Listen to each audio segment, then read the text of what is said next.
Hi folks, I'm John Wooden and this is my friend Steve McLeod, and today on This Sonic Obsession we are going to look back on 3 tours we wish we had seen, and we're also going to open up I Am the Moon by the Tedeschi Trucks Band.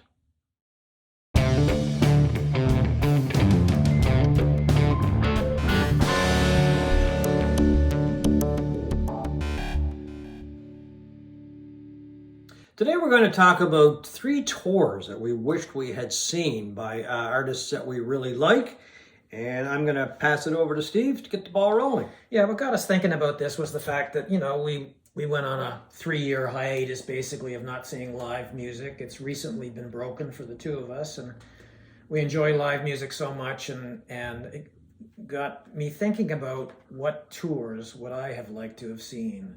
And this is one of them, by this good-looking lad, Bruce Springsteen, Darkness on the Edge of Town, tour in support of that album. It came out in 1978. And like us, Springsteen had been on a long hiatus from working, doing what they were a touring band, a bar band essentially.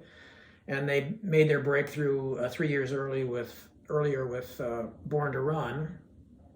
But he was in a legal battle with his manager, Mike Appel. He wanted to break that contract and go with John Landau, a writer who was very well known in that day, music writer and critic. He did a lot of work for Rolling Stone and other magazines, and wrote one of the most famous suck-up lines in rock music history when he said, "I saw my rock and roll past flash before my eyes." This is after seeing Springsteen in concert. "And I saw something else. I saw rock and roll future, and its name is Bruce Springsteen." Well, it worked. It worked. Great quote. It's a great quote. He became Springsteen's manager and is still to this day. Still to this day, yeah. And this tour was made up for lost time. It was 115 dates. It began in May of 1978 to the end of the year.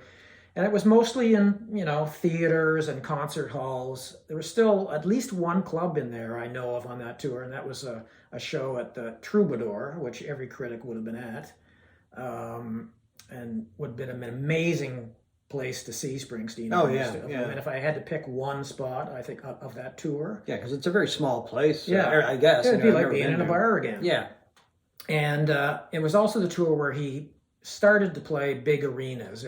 Actually, I think there might have been only one on this tour, and that's Madison Square Garden in New York City. And beforehand, he fretted about whether he was making a mistake by playing such a large place. But I mean, this guy was so full of energy, and his shows were just over the top and jumping off of pianos and, revving up the crowds, that he really had nothing to worry about, because they went from that to, over the next, up until now, large football stadiums. Oh, yeah. I mean, you name a stadium in the world, he could sell it out in minutes. Yeah, large outdoor shows, and just becoming one of the greatest live acts in the history of rock. This is my favorite Springsteen album. Mine too, yeah. I mean, after that hiatus, he was so full up of pent-up energy and sometimes even rage that it's a really dark, louder album than anything that preceded it, and it would have been just an amazing show to see. Dave Marsh, who ended up writing a biography of Springsteen, called this tour one of the defining tours of that era, right up there with the Stones' Exile tour, or tour of '72, the Who's Tommy tours, and shows like that. So that's kind of the way I would probably hold it in that kind of regard, and I wish I had a time machine and go back and see one date from there. Probably the Troubadour would be great. Yeah, me too. Marsh's wife actually works, or did work, for Landau's management company as well. So there's a whole connection in there. Well, it's lasted, so you can't doubt him. Can't complain about that. Anyway, my choice would be my first choice would be back to 1966. And it would be to the Beatles' final tour of North America. They only did 3 tours, and this included 2 dates in Toronto, and they were in support of the album Revolver, but interestingly enough, they didn't do any songs from Revolver in the shows or at the shows. They only did 11 songs, and they had a couple of opening acts for the shows. The Ronettes played, the Remains, a band from Boston, and a group called The Circle. So it was a package tour, which were very common in those days. Yeah, they used to do those rock and roll reviews, Oh, yeah, the soul reviews. Where you'd have a bunch of acts playing. Bands would get up and they'd play like a half hour, 10 minutes, whatever. And the Beatles did a total of 11 songs. And as I said, none from Revolver. And to me, it's not the fact that it was that tour that I would really like to go back and see. It was any tour by the Beatles, because I think that just would have been amazing to see them live. I did talk years ago to a fellow who saw them at the Shea Stadium tour or concert, and he said that I asked him, I said, well, what was the show like? And he said, well, I said, I guess it was good, but it was so loud he could hardly hear anything, and he was quite a ways away from the stage. Well, the stage was on the field, so it was really hard to hear. But the Beatles gave up touring after that tour, except for, of course, that famous date on the top of Apple Records, the roof. That wasn't really a tour or anything. They gave up live performing. A lot of it was because of, the sound. They couldn't get the sound that they were looking for. There was a lot of crowd noise at the shows, and the music became much more complicated, much more sophisticated. So I think there was a concern that they wouldn't be able to duplicate it on stage. Well, I think obviously the fact that they never even played a song off of Revolver, and that was the latest album that was out, would tell you that they just couldn't reproduce it sufficiently in concert. And those were the days where you didn't have backup musicians playing and on touring with you and stuff like that. It was the four of them. It was the four of them. And the other interesting thing about this tour and the Candlestick Park show, which was the last show on the tour, is that it didn't sell out. There were about, I think it was 7,000 tickets left or something. Was that because of the Lennon comments? The Lennon comments about being more popular or bigger than Jesus. Yeah. And then there was the Beatles comments about the Vietnam War. And a lot of those things came together, and that's why they think that people just stayed away. So, but that's a lot of empty seats, right? It is. I mean, Brian Epstein, their manager, took the biggest act of the day. Right, he took exception to that, and he said that the shows were very successful and that kind of thing. But he was just trying to do damage control. But anyway, my reason for picking that is simply because I would have loved to have seen the Beatles live. I mean, if I could go back in time to see one band live, it would be it. And that would have been my last choice. So the Beatles in '66. I got a trivia question for you. Shoot. What other seminal British band ended their touring career in San Francisco? Ooh, that's an interesting question. I'm going to guess the Animals? The Sex Pistols. Oh, really? You would probably argue with them being seminal, I guess. Well, no, I got to give you that. Yeah. Over time, their reputation has become a bit better as far as that goes, and seminal. Yeah, I'll give you that one. Yeah, they played their final show at the Winterland, and I think Mazzy was at that show. I think he saw. Oh, Norman Maslow, yeah. He saw everything. Yeah. My second choice for tours I wish I could have seen is Prince's Sign of the Times tour in 1987. And my reasons for wanting to see Prince, especially then, are for the same reasons that I picked Springsteen. I think they were two of the best live acts of the day. I think they were both at their peaks at this time. And Sign of the Times is just a great album. It's an interesting tour because they only toured in Europe. Oh, really? They did 34 dates, and places like Munich, West Berlin, which would have been an interesting place to... What year again? 1987. 87, okay. So, I mean, the Iron Curtain hadn't come down for, I guess, for another 2 years? Couple years, yeah. And it was the first Prince tour since the dissolution of the Revolution, most famously Wendy and Lisa, who were always sort of a center point. Morris Day? He was part of that group, wasn't he? And... so he went on tour with Sheila E. It was the first tour where Sheila E. was on drums, and some of the Revolution was there, but mostly new players. And I love Sign of the Times. I was totally enamored with that album when it came out, and I like Springsteen.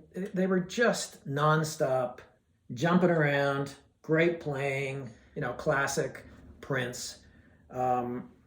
It would have been cool to see the West Berlin show, I think. Yeah, it would have been really cool. Yeah, I've seen a video of that show, or one of the shows from that tour, I believe. And Sheila E., boy, I'm telling you, she was a really, really integral part of that live show. Yeah. I mean, she was a standout performer with his band. Well, the interesting thing about that show is, his record company wanted him to return to North America after doing those 34 dates, which, by the way, did not include London. That's interesting. He was supposed to do 2 shows, I think, at Wembley Stadium, the massive stadium, and for some reason it never happened. He went back to North America, and his record company wanted him to continue, tour North America. Yeah, exactly. The strength of 2 of the biggest albums he ever had, and he wanted to get back in the studio. So to try to mollify them, I guess, they put together. They were filming the shows in Europe, but the film quality wasn't very good. So he ended up doing a show at Paisley Park, his place in Minneapolis, with a live crowd and everything. And I didn't realize this. And I remember seeing that concert years ago and loved it. I mean, it was just so high energy and, him. Yeah, it's probably the one I saw, yeah. Yeah, I think so. And, but I read something that his vocals were lip synced or something for some reason. Really? They must have had audio problems or something. Anyway, it's still a great concert film. Exactly, yeah. To me, it was Prince at his peak. I saw him, a few years before he passed away here in Halifax. He played, and it was a great show, but it was very, very short. Yeah, what, an hour and a half or something? Not even that. I don't really? think. I don't know. It was like I think he did his first encore after an hour, and then he came back for a couple of more, but that was about it. Okay. Maybe an hour 15, hour 20, which was very disappointing. But anyway, I'm glad I saw him. I would have liked to have seen him back in the 80s when he was the king, basically. My next choice is another choice based on the fact that I would have loved to have seen this performer live, and I would have loved to have seen him during any tour live. It doesn't really matter because he is definitely high on the list of people that I wished I had seen live and wish I had made more of an effort to see live, but just couldn't pull it off. And unfortunately, he passed away a few years ago. And the artist is Warren Zevon. And the series of dates that I'm talking about are the dates where he recorded this album, one of the great live albums of all time, definitely in my top 10, top 5 live albums, Stand in the Fire. He did a number of dates at the Roxy Theater in West Hollywood in 1980. And as I said, it wasn't really a formal tour. It was just a number of dates. He had worked with a group called Boulder, and David Landau, I believe, played with him, who he had played with before. And anyway, Zevon, with his very unique sense of humor, called the concerts "The Dog Ate the Part We Didn't Like Tour," even though it was only, 5 nights he played at the Roxy Theater. Anyway, it's just a wonderful live album from a tremendous artist. There's so much energy. I mean, Warren Zevon was one of the great singer-songwriters of all time. I mean, he's one of these guys that could sit down behind a piano and he could blow you away, and then he could get on stage with a full band and blow you away again. High energy. The lyrics were just wonderful. His albums, to this day, I still love. And once again, it wasn't really an official tour, but to me it was like, okay, here's a guy that I always wanted to see. This would have been great because if this album is any indication of how good those shows were, then they just would have been amazing. So that's really why I would have liked to have seen him when he was playing at the Roxy, because the shows were just great. And once again, one of these artists that I always wanted to see live, but just couldn't pull it off. He didn't I don't even know if he played in Canada much, to be honest with you. I know the closest he ever came that I know of, that I almost went to see him, was in Boston, but for some reason I just couldn't make the show. But anyway, the album is Stand in the Fire. It came out initially as a single album, and then it was just released about a year or so ago as a double album with a lot of extra cuts, of course, and all it did was make a great album even greater. Some of the tracks on the album, Stand in the Fire, Jeannie Needs a Shooter, Excitable Boy, Werewolves of London, some of the stuff that you would expect, right? And then, of course, some other gems as well, especially in the 2-album set that came out about a year ago. So Stand in the Fire is the album, and the tour was, and I got to make sure I get this right, the Dog Ate the Part We Didn't Like tour. That's Zevon and his sense of humor. His humor, yeah. Yeah. I think there's been a common theme to our choices so far, and we keep using the same words of energy, energy, energy. Yeah. And if you're going to see a live show, you want people who are not just going to stand there. Yeah, you want a show. You want a show. Yeah, you want a show. And this would be my choice if I had to pick one of these concerts for me to see, go back in time and see, or regret the most at not seeing. It's Talking Heads' Remain in Light tour from 1980, sort of 81. Stop Making Sense, which was, I think it was released in 1983. You mean the film? The film is my favorite concert film of all time. I think it's my second after The Last Waltz. Yeah, it just blows me away at the energy of this band, the whole notion that this band that was very much, part of the CBGB's sort of post-punk scene in the late 70s would morph into this incredible funk band. Yeah. And that's what they became. And those shows were incredible. And I could have easily picked Speaking in Tongues. Maybe that tour would have been a great one. And that was the tour that was filmed for Stop Making Sense. But I think I would pick the 80-81 tour because of the presence of Adrian Belew on guitar. I think his guitar playing added so much to the band at that time, and just a fabulous player. The album Remain in Light is my favorite Talking Heads album. It was produced by Brian Eno. It was released in October 1980, and they hired, because the sound was so ambitious compared to their very sparse, trimmed down sound up until that point, pretty much up until that point. They hired a touring band of Adrian Belew, who went on to play in King Crimson. Yeah. Bernie Worrell, keyboard player from Funkadelic. Bassist Busta Jones. Oh, Buster Cherry Jones. Yeah. Another percussionist called Stephen Scales. And backup singer Donette McDonald. Okay. I mean, later she left the band, and Nona Hendrix most famously played with them on the Stop Making Sense film and all of that. Nona Hendrix from LaBelle. Yeah. Yeah. And their first show was on August 23rd, 1980, at the Heatwave Festival north of Toronto. And they played in front of 70,000 people. That was the first date on their tour. 70,000. I just love those two albums so much, and I love the way they just changed their sound 180 degrees. And like when you watch Stop Making Sense, I mean, you're practically sweating watching it. Yeah. I mean, David Byrne is animated, which he never really had that sort of impression of being. And it's arguably my favorite album of the 1980s, Remain in Light, certainly right up there. And I just think it would have been so much fun to see these guys. You mentioned energy as one of the common themes that's running through it, but I think another common theme is the fact that, well, speaking for myself, I would have been happy to see the couple bands that I've just mentioned, or acts, at any time.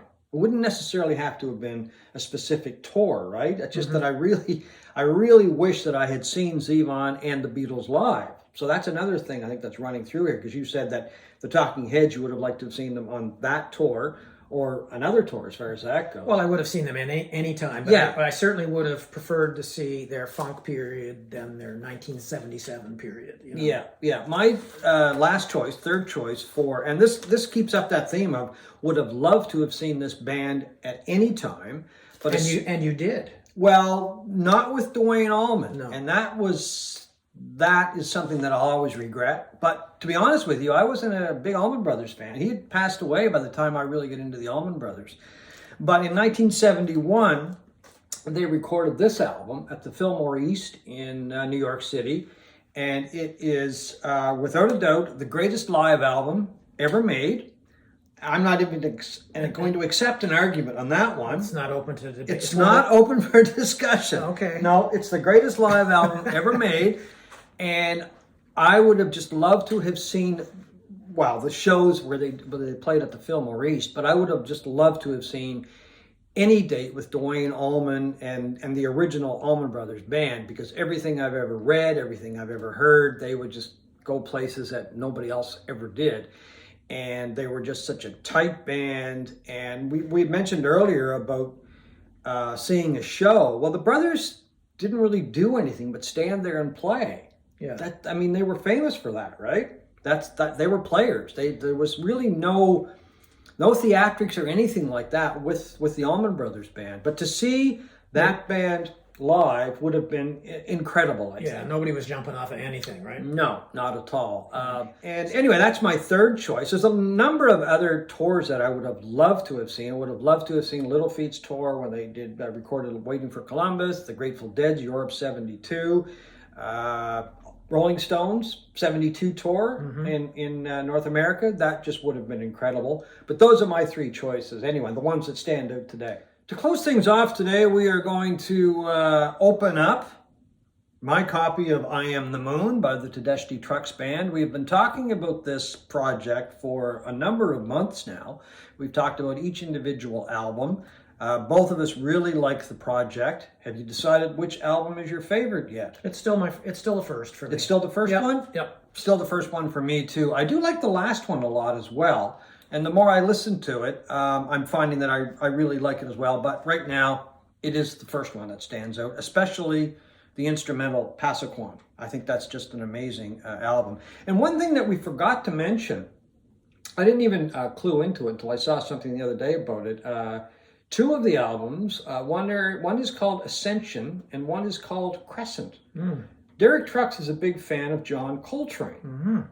Coltrane had two albums, one called, well, he had more than two, but one album was called Ascension, one album was called Crescent. So there's a connection there as well. So I think it's just Derek Trucks' way of paying homage and respect to John Coltrane. Anyway, let's get the plastic off this and see what we've got inside. Beautiful packaging, by the way. Yeah, this was available only from the band's website and from Fantasy Records or something. Fantasy Records, yeah. Yeah, so anyway. It's not been put out commercially in the boxed set format. There you go. We can only afford one copy between us. Yes, we have to share it. Yeah, that's right. I'm still suffering from the mobile fidelity debacle. Anyway, so there. I'm just going to open this puppy up. There's the cover. Oh, and it's got. There you go. It's got a hole in the middle. Great big hole. A really nice embossed cover. And here we go. There's one album. I'll hand those over to you. This is the first one, Crescent. Beautiful. And here is the second album. Ascension, Part 2. It's a beautiful package. Oh, it is. And third album. What is it called? The Fall, yeah. Fall, and then of course there is Farewell. And here is, let's see, it's got gold sleeves, and it's got quotes from the poem, I guess, that that this was. Yeah, because this is the first time we're seeing this, so it's brand new to us. We've heard the music. I mean, I've heard the album a few times now. Nice polyline sleeves. So a lot of care went into putting this package together. That's for sure. Yeah, it's nice, clean looking, beautiful vinyl. Yeah. Do we know who cut these? I'm not sure because I haven't. That information wasn't available. It might be available here. If you can look at it. Yeah, I'll have a look. You keep talking about it. I'm going to hold that, or I'll hold this so it doesn't fall over. That information might be in that booklet, I'm not sure. It's a picture of the band, of course. And I'm forced to... While he's doing that, I'm going to show you the... Oh, it doesn't say. Oh. Well, maybe it's... Oh, hang on. That'll probably be on the bottom of these. Here's the turntable, Matt. Oh, there was. So I can put that on when I'm playing it. And... It's like Christmas, John. It is like Christmas. Yes.